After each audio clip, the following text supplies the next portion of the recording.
Live from New York. Now, to discuss this news further, I am also joined live now by former Marine Corps Intelligence Officer Scott Ritter. Scott, welcome to RT International. Obviously, we have a very fluid situation here. But in your opinion, was Putin's decision to launch this special military operation inevitable? Absolutely. I mean, it could have been prevented. It could have been prevented 2 days ago, a day ago. All that needed to happen was for Ukraine to say, we will not be part of NATO and we will comply with Minsk. And then I believe this would not have happened. But that was never going to happen. The United States and NATO had been dangling the false promise of NATO membership to the Ukrainian government. And the Ukrainian government, well, now they're paying the price. Mm-hmm. Now, we've already seen the West's reaction a day or two ago. They've imposed sanctions on many Russian individuals, on a number of banks here in Russia. What do you anticipate further from the West in terms of sanctions? Well, it's clear that the United States and the European Union have additional what they call tranches of sanctions. They may implement them all now because there's no reason to hold it back. The Russian government has made it clear that this is a decisive operation. It's going to demilitarize Ukraine. That implies a scope and scale greater than simply operations in Donbass. I think it's going to be, no holds barred when it comes to sanctions. The danger here is in listening to the Ukrainian ambassador, this talk of Article 4 under the United Nations and also, an Article 4 discussion under NATO. I think President Putin made it clear that any external intervention in what's going on will be responded to in a decisive manner. I think right now we have a lot of people who are very emotional, and some people feel frustrated that they didn't think this was going to happen. And now that it's happening, they're frustrated that sanctions aren't, not only didn't stop it, but aren't going to stop it.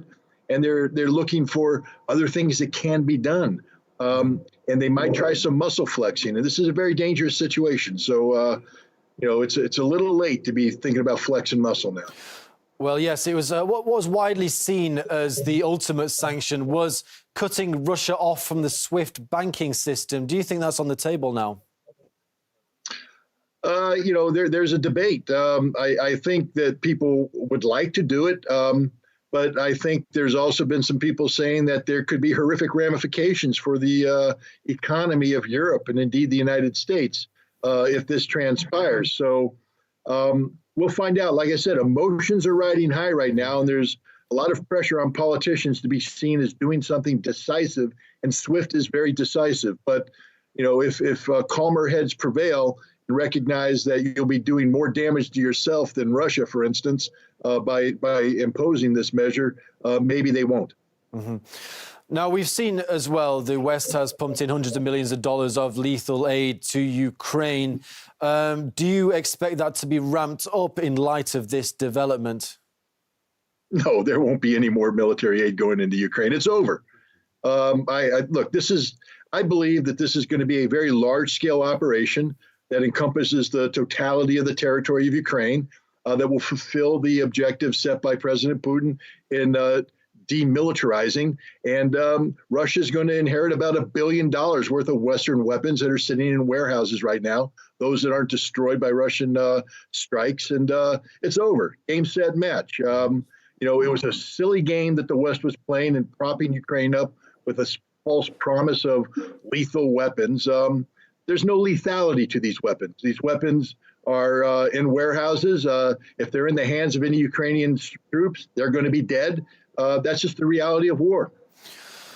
Well, talking about this military conflict or potential military conflict, on the one hand, we had President Putin. He was asking the Ukrainian soldiers to lay down their arms. On the other hand, President Volodymyr Zelensky, who has called for peace, but said that he would fight back given what he calls this Russian aggression. What do you expect Kiev's response to be?